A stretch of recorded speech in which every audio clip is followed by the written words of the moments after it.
All right. We are live on our first show.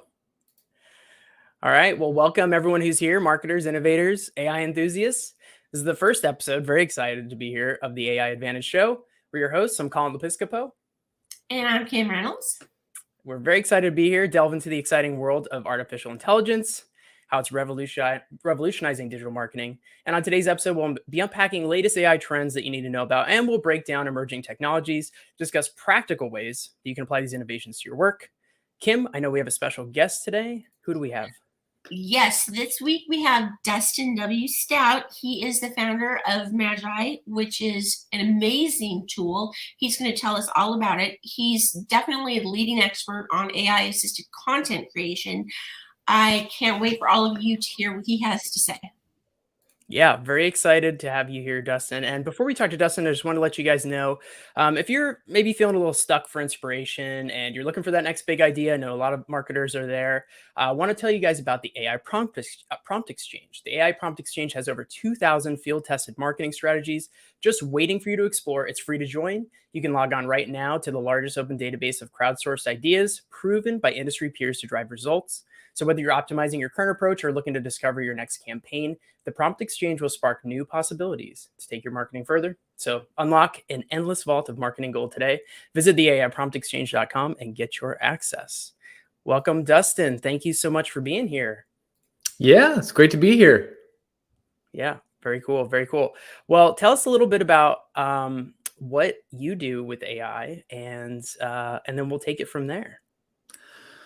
What do I do with AI? Well, I make it accessible for the average person. I think that's what I like to think that I do. When AI first came out years ago, it was this big, wieldy, clunky thing that was exclusive to these very complicated products, very good products. I don't want to knock some of the early innovators out there who were creating AI copywriting tools and leveraging the early versions of what we now know as GPT-4.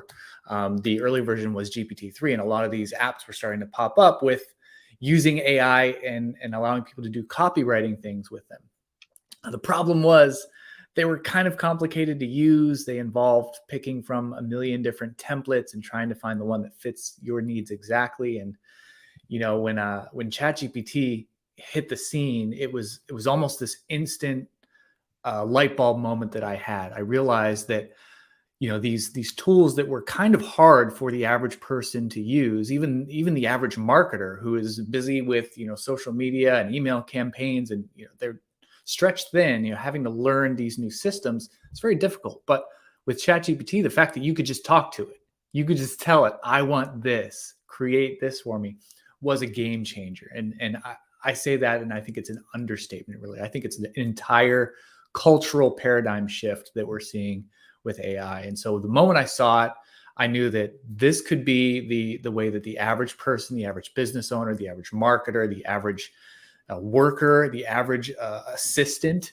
anybody who's working in any professional capacity or even in personal capacities, they can access these AI tools and augment or supplement their creativity in a way that doesn't require them to learn complex systems and tools and just be able to access it. And so I set out on a journey. ChatGPT was great, but it was obviously missing a lot of things. And so I set out to make tools, a more beautiful interface, a more accessible interface, a more seamless interface to leverage these AI tools in a way that is super practical and doesn't require a huge learning curve. Yeah, that's great. Yeah, go ahead, Kim. I was going to say, well, we know that you can use ChatGPT with Magi, but what other large language models can you also utilize? Yeah, so a lot of people think ChatGPT is the one, like it's the only one out there. But the truth is, there is a lot of large language models out there that have at least similar, if not equal or better capabilities than ChatGPT or GPT-4, the most recent model. One of those is Anthropic, which is a company that is highly focused on safety. And they have some very strict protocols on, guardrails to make sure that the AI is not doing anything that it shouldn't be doing and that people aren't using it in harmful ways. So Anthropic is another company that we've integrated with in Magi, giving people the option to choose between the two. And Anthropic's model is called Claude, and Claude has some capabilities that GPT is not quite capable of. It's a little bit more advanced in terms of its memory. Many people don't know that AI has a short memory. It doesn't remember everything. And Claude's model is actually at least 4 times the capacity of GPT's biggest, most capable model. And even more so, the average person has access to only GPT 3.5, which has a memory of about 6,000 words ish, where Claude has a memory of about 100 or 75,000 words. So big difference in memory alone with Claude. Now we're also in Magi, we're testing with a small set of beta users 2 additional AI models for the chat interface, and that's Google's. They have a AI model called Palm, which is a chat-based interface. And then also Meta, the Facebook's parent company, came out with their own AI model called Llama. It's now on version 2, and beta testers inside of Magi have access to both of these models as well. So what's your favorite? What are you most likely to use? So for me, I kind of went back and forth between GPT and Claude. But when you work with these models a lot, you find that there are very specific differences. For example, GPT tends to be more creative. It tends to have a more diverse and creative ability to come up with new ideas and to do things with new ideas. Whereas Claude is also creative, but I think GPT has the slight advantage. But where Claude has the most advantage is, number one, its memory. It can have conversations, like I said, up to 75,000 words. So if you're really having a deep conversation, you really want to use Claude because it can remember the whole conversation. With GPT, it's going to be forgetting parts of your conversation, sort of like like the memory on your phone. If anybody was around long enough before phones had hundreds of gigabits of memory, you would fill your phone with photos and be like, oh man, I have to get rid of some to add more. So that's kind of how ChatGPT works. When it gets to its limit, it has to remove items from the top so that it can keep the conversation going. So if you're having a deep conversation and you want the AI to remember everything in that conversation, Claude is really the way to go. But also where I think Claude thrives is its ability to maintain the integrity of information. So if you're feeding it, say, documents, or you're feeding it pre-existing information, Claude is much less likely to change that information creatively or to take creative license with that information. Whereas GPT has a tendency, because it's so creative, it tends to take some creative liberties and sometimes change some of the information. So if you're worried about the integrity and consistency of information that you've given the AI, Claude is by far the best choice. But if you're coming up with brand new things, brand new ideas, or needed to come up with creative applications, GPT-4 rather is the better choice. And so with Magi, one of the things that our beta testers are getting to do is they're getting to have conversations with both AIs at once. And many chat applications don't give you that ability. It's either you choose one or you choose the other, and that's the conversation. But with Magi, we're giving people the ability to, say, start with GPT-4. Maybe they need the ideas. And then once they've established all those ideas and come up with some solid content, well, then they need to repurpose that content or reformat that content. The better choice is Claude. So they can switch over to Claude seamlessly without interrupting their conversation and have Claude take over from there. And then maybe if they needed some more creative stuff, they switch back over to GPT-4. So this gives you the ultimate flexibility, and ultimately why I currently don't have a favorite. I guess between Claude and GPT-4, they are my favorites. Palm is good, but not quite as good. And Llama is about the same. The benefit to Llama is it doesn't have to undergo any of the rigorous moderation that these other models have to undergo because of their very strict acceptable use policies. Llama is an open source, open model, so they don't have any moderation guidelines that you have to follow. So for specific cases, you might want to use that one where you don't want to get flagged for potentially wrongly flagged for violating a Wrongly policy. flagged. Yeah. Yeah, Yeah. that's what I've noticed too. And even things like Night Cafe now, which is more image generated AI. They've got some pretty heavy restrictions where I'm like, okay, what word do they not like in this prompt? And I'm trying to figure it Right. out. I'm just trying to Yeah. make some cool background or some cool looking futuristic stuff. But no, I think you hit it on the head. That's kind of what I've been using Magi for, and noticing between Chat GPT 4 and Claude, I'm kind of able to cover everything. I can do the Mhm. creative kind of brainstorming and use GPT-4 for that. And then when I want to just like get out some tight, consistent, to the point copy, or something like that, but where I don't want it deviating. I Mhm. use Claude, and Yeah. there's times where so we'll talk. I do want to talk about personas and a little bit and stuff like Yeah. that, but we'll be using our Ada persona. Ada Australis is our AI avatar for the AI Advantage Agency, and I'll use GPT-4 sometimes, and it will be very creative, and she'll create something new, and I'll be like, oh, by the way, Kim, she just created a new toolkit that we need to make, and because she'll just add things in. I'm like, wow, I didn't even think about that, but hey, she just created a resource for our users right there in our audience, so that's great. So Well, I do love that. I do want to talk a little bit about the context window. You did hint at that, but that is something that I was extremely frustrated with when I used ChatGPT, and I Yeah. just was hitting my head against that. So not only the ethical limitations or the instructions that they're giving the AI that are, I'm all about open source. I'm like, give me the sandbox so I can go play.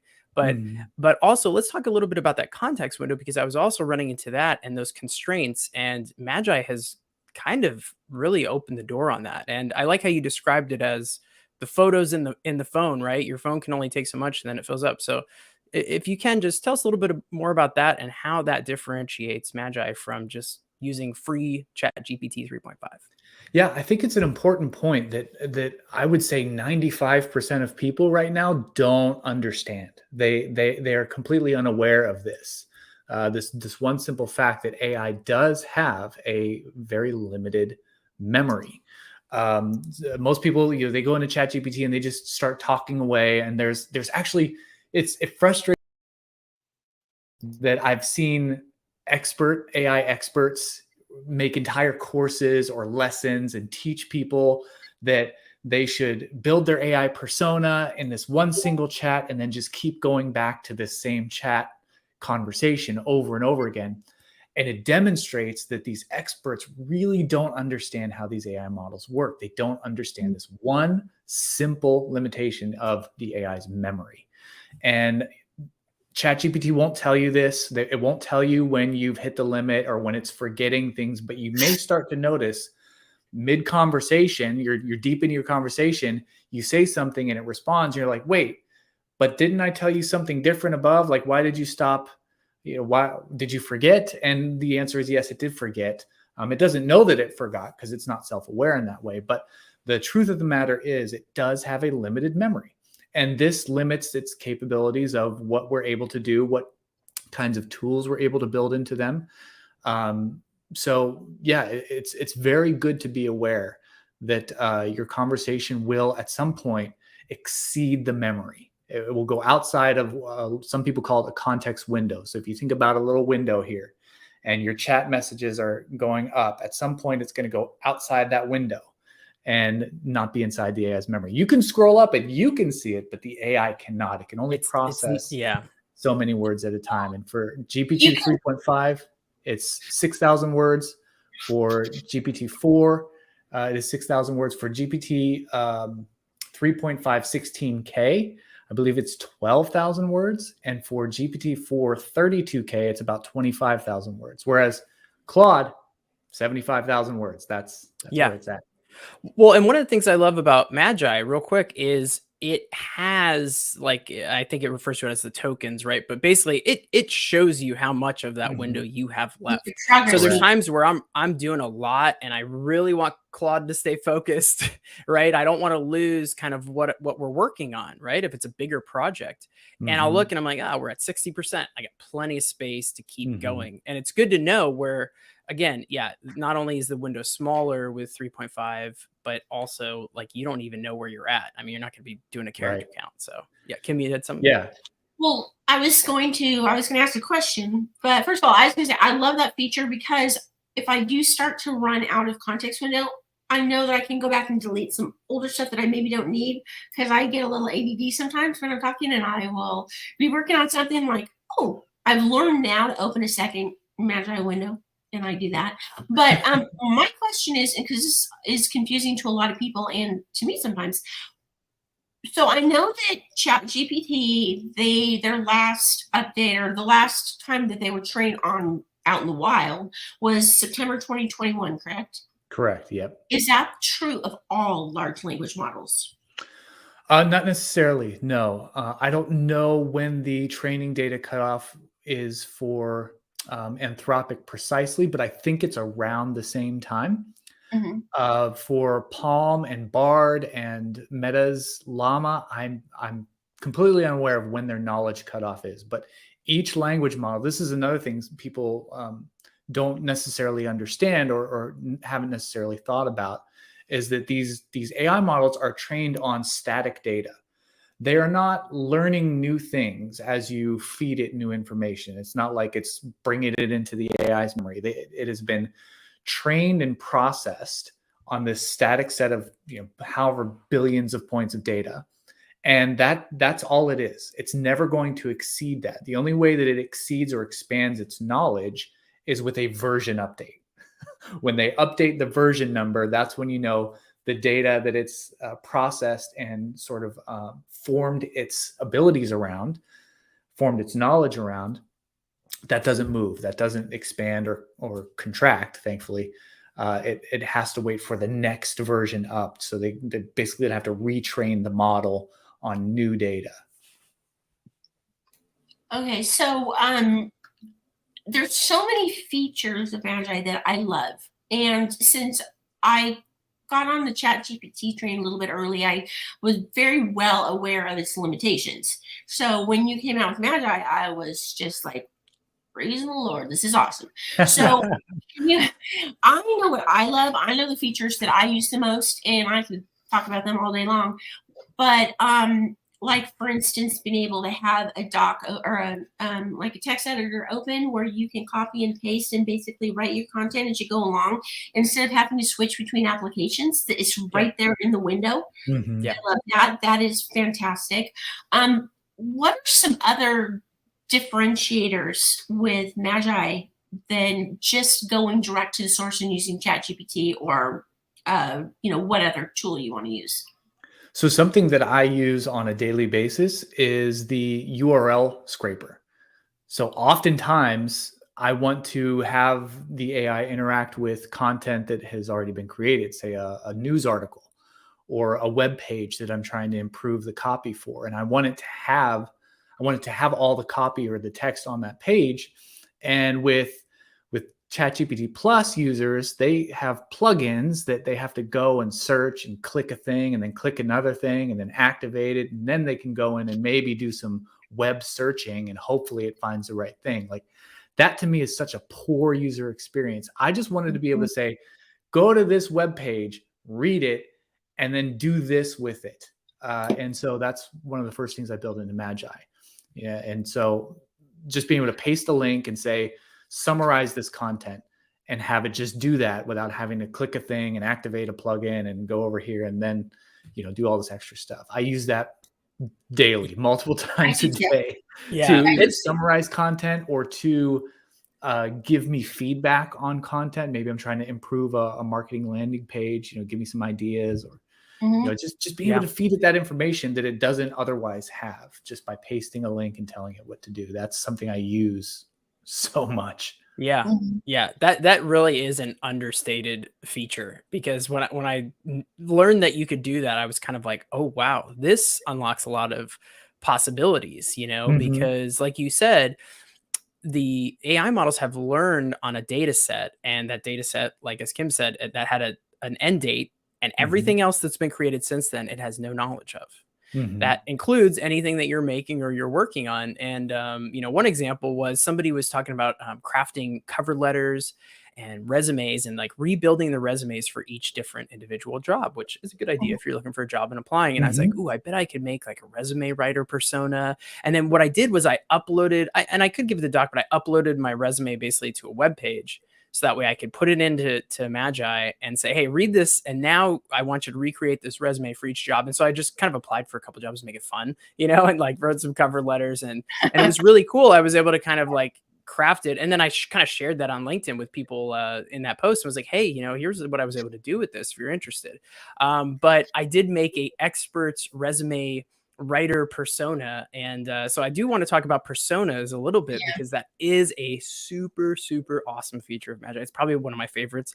I mean, I have a Colin persona, just saying that I fed it all my LinkedIn, posts Everyone should have you know their what? own personal persona. Everybody should have their own personal persona. I Absolutely. made a Dustin persona because So did Oh, I. that's kind of a little creepy, maybe. But it I is love your writing style so much. Like very cool. you write amazing blog posts. You're so easy to understand. You're a little flippant, but not too much. You still stay professional. I love your writing style. So I made a That's really Dustin cool. persona. That's cool. Yeah, Thank you, because Kim. when I get a loss for inspiration, I'm like, what would Dustin say? You have to go look at it, Dustin, and see if you like the instructions or see if you like the Yeah, output. I'd But love to look I at it. I That'd be went a very fun look. meta and I made a persona that makes personas. And that's Oh, wow. probably one of my So favorite. true I'll share story, that one on with my you. Yep. roadmap is a persona maker wizard. Like, I want to Oh, create cool. inside the personas page is a wizard that helps Yeah. people walk through. Maybe Oh, we that'd can be great. compare notes. Yeah, yeah, I'll share it with you. I mean, you can tell That'd me be what great. if you can use any of that. But tell us a little bit about kind of like what a persona is. And Yeah. I do see some people that are trying to do that with ChatGPT 3.5. They're like, hey, I'm gonna give it a bunch of my writing and it can write for Mhm. me. But again, I think we're running into that context window limitation. So can you just Yeah. talk a little bit more about the personas and how those work? Yeah. So where to start? Because this is a fun topic. So the reason for personas when I first created them is, I saw all of these really great prompts out there. People were using prompts inside the chat to tell the AI how to behave. I want you to be an expert copywriter. I want you to be a business consultant. I want you to be, my therapist. They were instructing the AI to sort of take on a role, so to speak. And this is great. It's a great way to kind of get better output or more focused output. Now, the problem with this is when you study the API or we study these models and how they work from a code base. And I'm trying to use, non-techie words as much as I can. When you study the code base, you find out that the AI is actually given an initial set of instructions that you can't see. You are unaware of this instruction, but this informs the AI how to interact with you. It kind of gives it its initial baseline personality. Now, any prompt you give it after that, it's still filtering through that first set of instructions. This is called the system message. And that system message, the AI is written in such a way that it views that system message as the highest, most important instruction that it's given. So any instruction you give it after that, it first has to filter it through that system message and then apply it. This is why, like, people have tried to say, like, stop telling me, you're welcome, or here you go. Like, stop adding this extra stuff. Just give me the thing I want. And it won't do that because its system level instruction has informed it that this is the way it needs to operate. What a persona is essentially taking the instruction that you would give it, say, be my expert copywriter, help me with XYZ. And it's moving that from a prompt and replacing the system message. So no longer are you starting with this generalized, as wide as possible, open-ended instruction. You're giving the AI laser focus right out of the gate. And this is why Magi is able to get markedly better outputs for specific purposes. When you have very specific goals in mind, you can get better output by establishing a persona that is more conducive to that end goal. And if you almost think about like what's a good analogy? I should probably ask Magi. Think about like a recording artist or a music producer sitting in his studio, In front of him, he's got all these these mechanical boards, and he's got all these like dials and things, like all these tools, and they're just sitting, hundreds of little things that he can tweak and make better. What you're doing with a persona is, instead of trying to manipulate on top of all the settings that are there, you are bringing in a very specific fine-tuned settings. You're hitting a button and saying, these are all the settings I want, come out with this output. And that's kind of, the best analogy I could come up with. You're taking an expert crafted set of settings and instantly applying it, so that you're not working against the whatever the defaults are, if that makes sense. Yes, yeah. So it sounds like those hidden instructions that we can't see, right? I know some of those were like it's going to tell you it's Right. limitations sometimes, right? Even that's part of it, which Right. ChatGPT. It's like, hey, I don't have feelings. I'm just a language model here. All right, Yeah. don't tell me, And here's the other fun things like thing that. about personas is that if you're just giving it a prompt and telling it to be your expert copywriter, that prompt will eventually fall outside the context window, won't it? Right. System Right. message will not.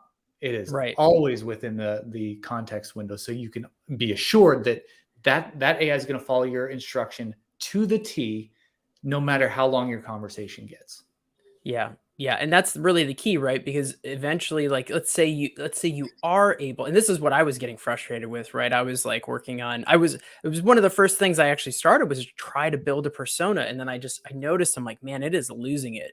This memory issue, this context window is just it's very ephemeral. It's a problem, Yeah. and so you really just cannot actually develop a persona that's going to last or be accurate. It's just so limited. But what you can do with that now, with being able to edit those instructions, is now get it to behave in a certain way and write in a certain way and have a style, and the potential there to have your branded copy is pretty great, right? I mean, you could basically Yeah, have a copy, have a brand persona for your brand, and then just write everything in that voice, right? And it should stick to absolutely. it, right? It cuts down the amount of editing work Mhm. significantly.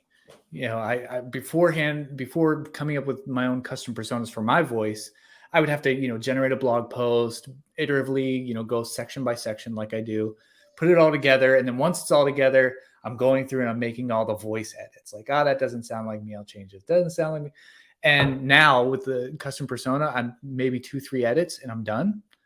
So huge, not only better output because it's so focused on my voice from the beginning, but like less cleanup work. And that's a win-win-win for someone like me, who, despite having all the help in the world, still takes me 3 hours to write a blog post because I'm such a Yeah. perfectionist. Yeah. Well, and I know a lot of people now, hey, they maybe will. I mean, look, there are some people that are just straight up copy pasting ChatGPT. Okay. And Sure. we definitely Yeah. don't encourage that.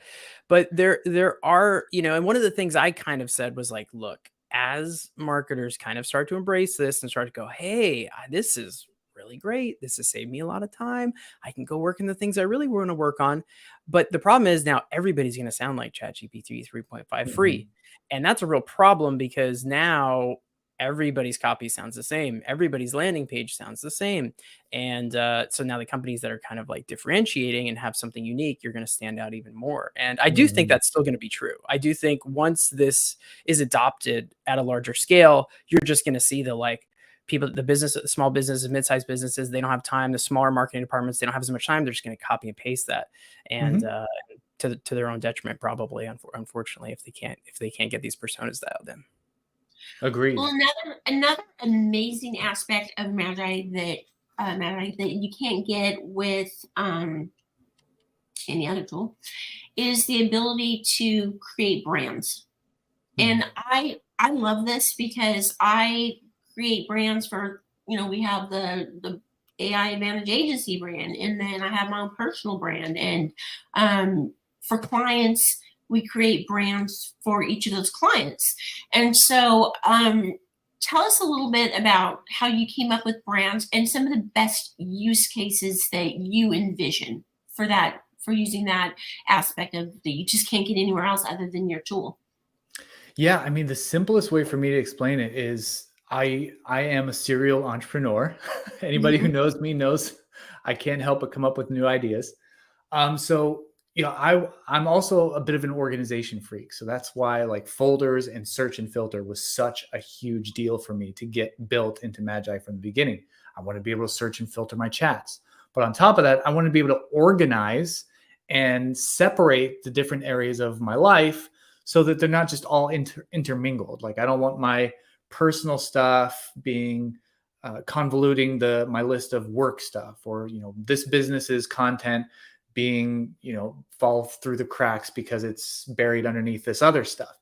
So with brands, it was really just a way of like, how can I silo off the different areas of my life in a way that they're not getting all mixed together. If I'm in work mode, I can just activate I jump into my work silo, so to speak, and then only see content that relates to my work.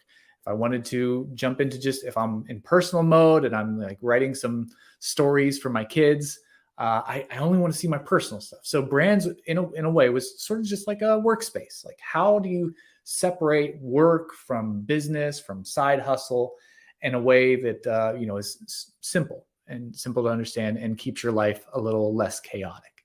And so that's really what brands were. Very cool. And then have you seen, I think this is an amazing feature for agencies like ours to be able to keep track of our different clients. And have you seen that? I know that you have different levels at Magi as far as memberships. But have you seen people really taking advantage of that feature? Absolutely. Yeah. We have we have some really great like podcast production companies where they'll create a brand for every one of their clients. And that way their clients' content is all very nicely separated. And then we have a lot of marketing agencies who like to separate all their client work. And very soon we're going to be having some finer tuned team controls where you can assign specific team members to specific brands and kind of limit their access in that way. So maybe if you wanted to invite a client in to view their brand's content, they can do that. So that's coming up in the future. But yeah, a lot of agencies and freelancers who work with multiple clients. Yes. Huge time saver and huge sanity saver for them to be able to separate all those and not get them all mixed up. So yeah, a lot of people taking advantage of that. I have not yet. All of my chats are just like in what I go through and I'm literally like, I'm moving a little bit too fast. Probably need to go in there and organize, but I'm like, which one was I in again? Which one's Claude? Which one's GPT-4? What were we talking about? my memory's failing. Not the AI is doing great. You've reached your context length. Yeah, my context window is like a 8x11 dry erase board, and so you tell me something, and then you give me new information. I've completely forgot what you just told me. So, I think part of the problem is once you start getting used to using these tools, you use them more and more. At any point in time, I shut down all of my different tabs for this show because I didn't want to get distracted. But at any time, I have at least probably 3 different Magi tabs open because totally different tasks that I'm doing, and I just like to be able to pop between them. The other thing that I was going to mention that I really love is saved prompts. I saved prompt, and you can do that right from the prompt. You can save it. Great. Save.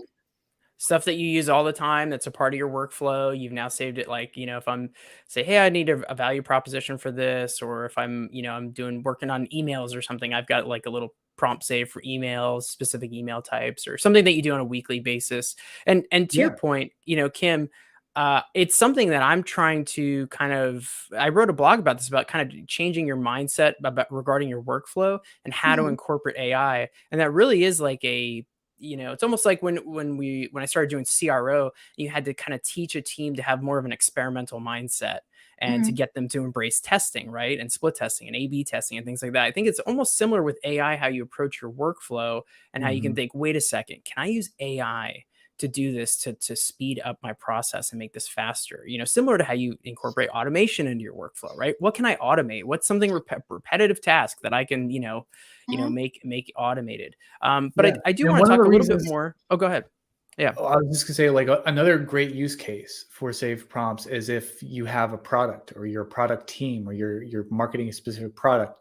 A lot of times it doesn't make sense to make a persona out of specific product information.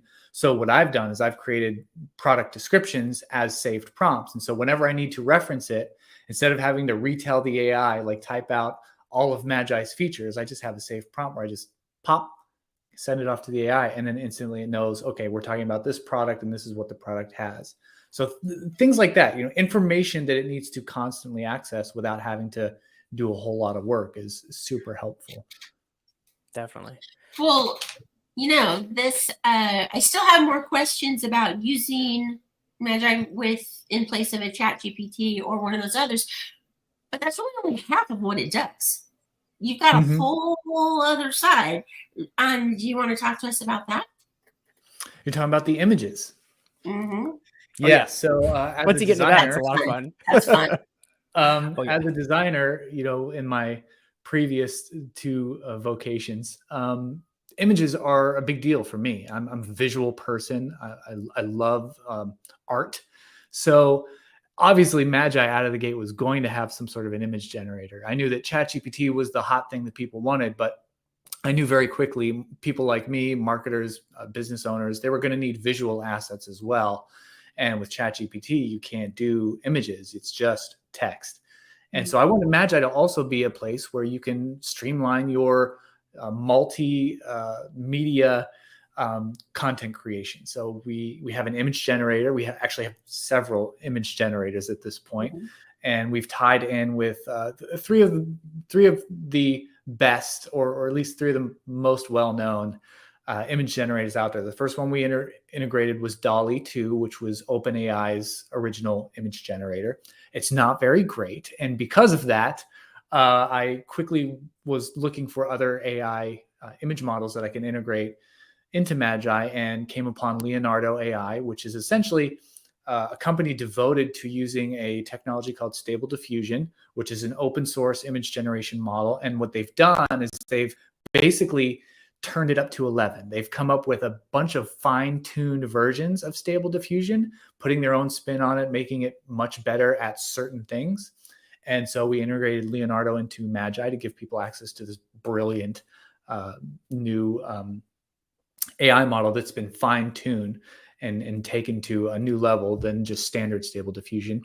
And then recently, the company who created Stable Diffusion, they released a new version of their image model called Stable Diffusion XL 1.0, and SDXL for short. And it is by far the best image generator out there. This model is brilliantly good at a wide range of things. Now, probably the best and most popular AI image generator out there is called Midjourney. Now, the problem with Midjourney is it's great, but in order to use it, you have to be a Discord person. And I'm extremely techie. I'm a gamer, and I've tried the Discord thing, and gosh, I just hate it. I hate it so much. I love Discord. I love Discord, but you know what I love more than Discord? SDXL 1.0. Right. So it's this background. It created Ada. I mean, it is phenomenal. So after I saw that, I love Discord. I didn't even mess with Midjourney anymore. There was no reason to. You didn't need to, because SDXL has surpassed it in many facets, mostly in its versatility. You see an image that was generated by Midjourney, you can kind of tell because they all have a very similar sort of something about the aesthetic says, oh yeah, that was Midjourney.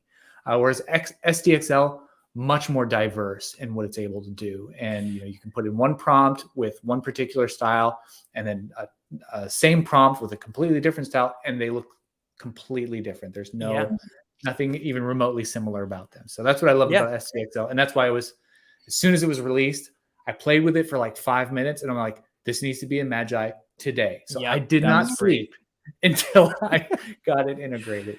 It's actually, when I think about it, you would probably need, well, there's nothing really like it, but you would need like at least 3 or 4, because you'd have to use like Night Cafe or something else, like to even get like access to the different AIs that you have under one roof at Magi. So it Mhm. is really kind of that all-in-one kind of solution for a lot of stuff, which is really, really cool. So That's the goal. One seamless interface for the world's best AI models.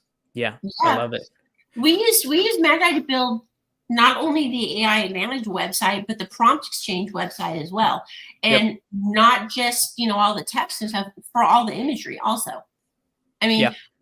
Magi did everything. And even when there were custom coding things, when ordinarily I would hire someone to do some of the custom coding, because I can build sites, but there's things that like Colin would come up and say, "Hey, wouldn't it be cool if when someone sees a prompt, they can just click the copy button and copy it, and so they can paste it wherever they need to?" I'm like, "Yeah, that would be cool. I wonder how much that's going to cost to me." Then I went to Magi and I said, "Teach me how to do this." And Yeah. and and I say she, it did, Yeah. and so we actually all of the sites, under our little umbrella, were all made with Magi Yeah. and with no Well, and outside help. yeah. I stole that idea from you, Dustin. 'Cause I'm like, well, Dustin's got the copy buttons right there. It's real easy. Mhm. We definitely got to have that so people could just put it right into their chat. So very Yeah. cool. Well, I did want to talk about like, all right, so we've got these tools. Obviously we could talk about like best practices and how to use them and all that, but like how do you scale this, right? How do you like take these AIs and how do you actually like scale the content that you're making? Well, I mean, I guess it really depends on what the application is, because scale can mean different things for different people. Really, I think having a team of people, they say AI is going to get rid of a lot of jobs, or it's going to, eliminate a lot of jobs. I think it's going to create more jobs, just like any other technology in history. You look at the printing press, and the onset of sewing machines, like what that did to the entire industry. It did eliminate some jobs, but it actually created way more. And so what I think AI is going to empower people to do is be able to hire more assistance, more help in the content that they're creating.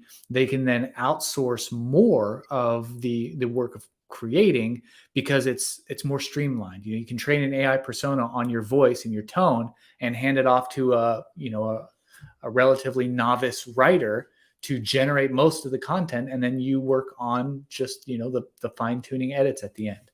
And so I think it's going to streamline so much of that process. And I don't think people talk enough about how limited a resource creativity is. Now, I'm all about paying creatives and empowering creative people, but like as a creative person, I know I have limits. Like at the end of the day, come 4:30, my creativity is gone.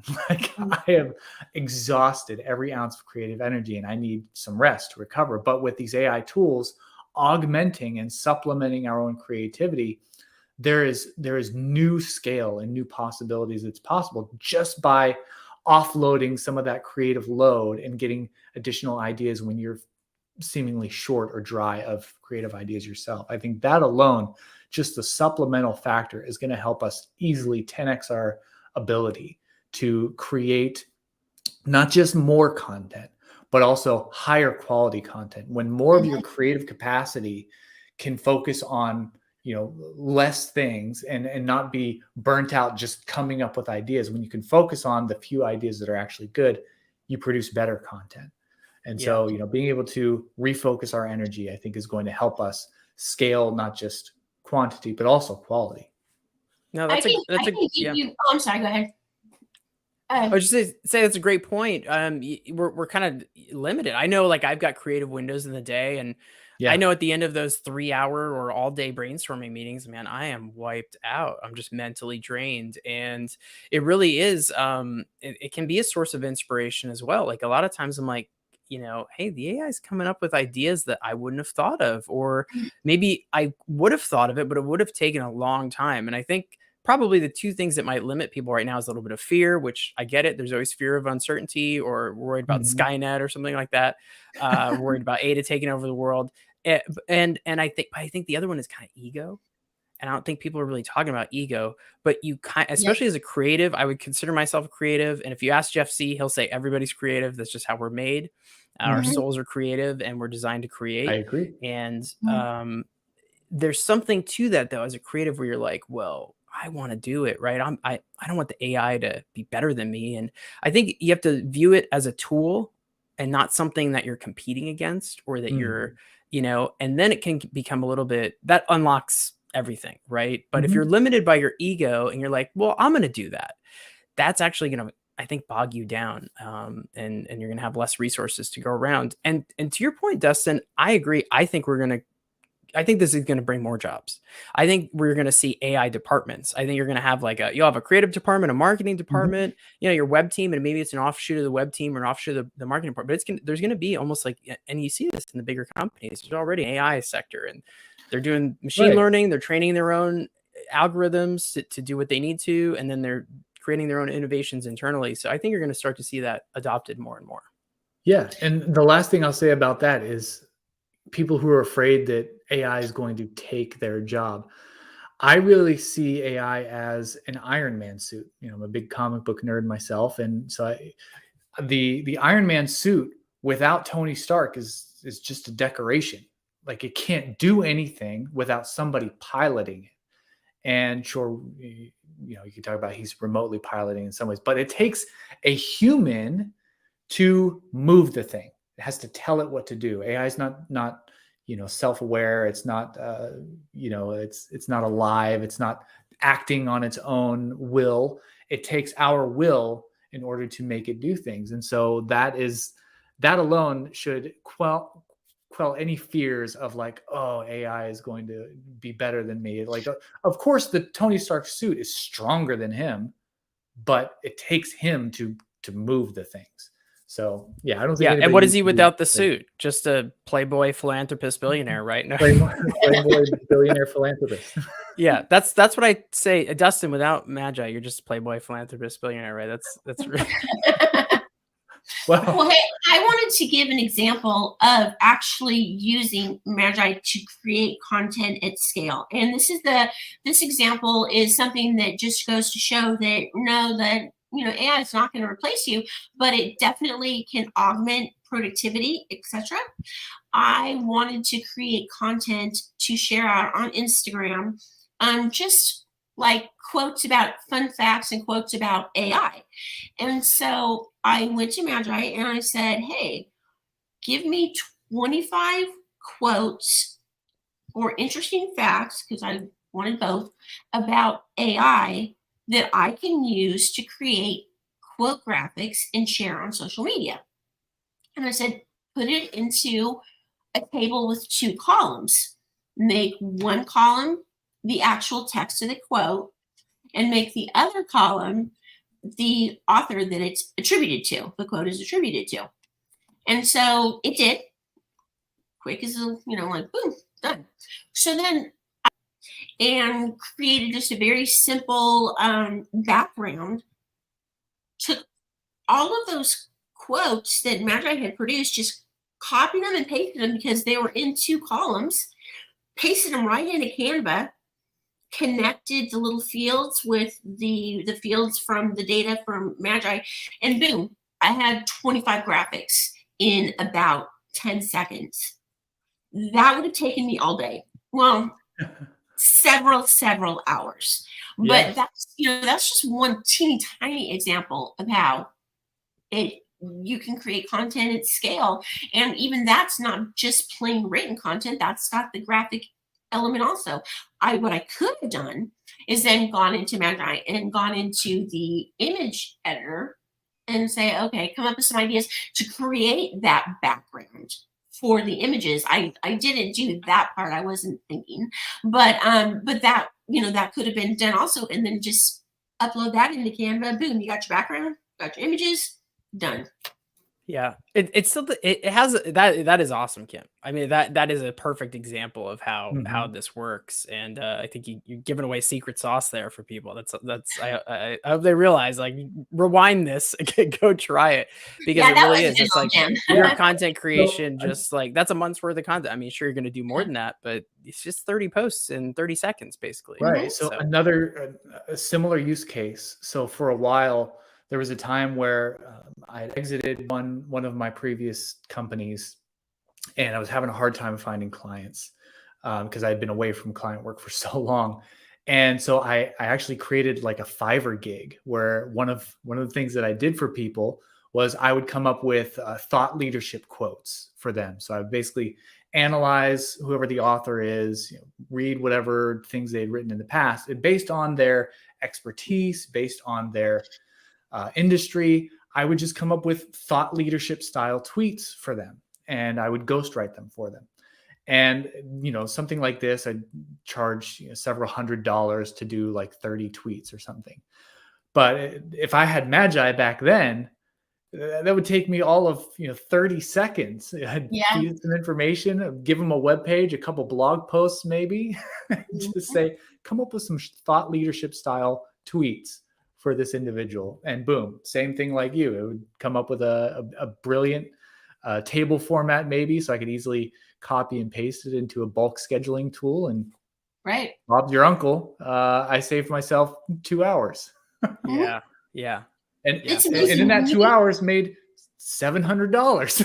yeah, Or in right, that 2 minutes rather than 2 hours made yeah, seven hundred Right. dollars. So yeah, Yeah. I mean, think about that from not just scaling your effort, but being able to scale your income as a freelancer, as a marketer, as a absolutely, business owner. Like, well, you're not just talking exponential increase in your productivity, but that's bottom line dollars that you're yeah, Mhm. able to exponentially increase because your absolutely, output is able to and increase.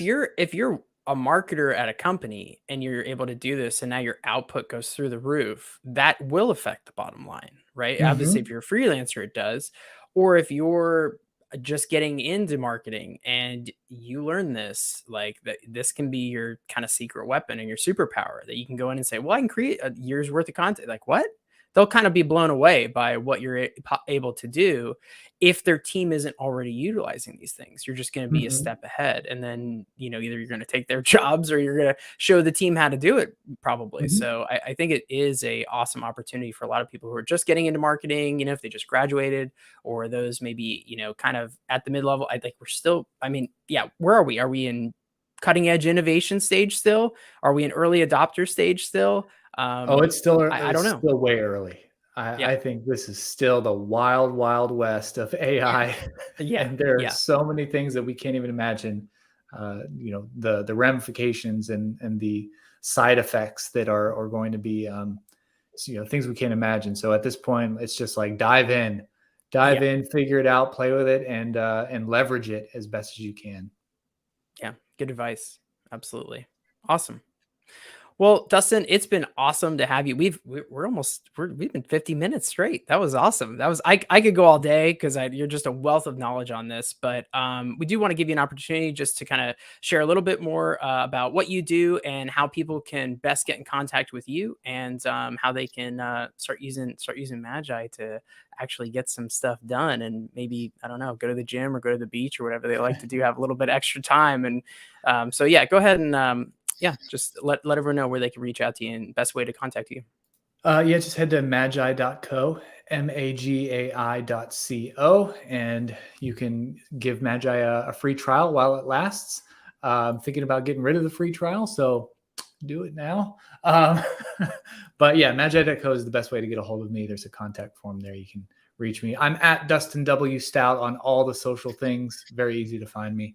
And I do love being social. So Very cool. Well, thank you so much, Dustin. We love Magi. I use it every day now. It is absolutely my favorite tool. I can't wait to make more stuff, and I'll definitely send it over the persona. I can't wait to see the persona wizard. I'm definitely gonna have a lot of fun Oh, with that's that. nice. So yeah. So thank you so much, Dustin.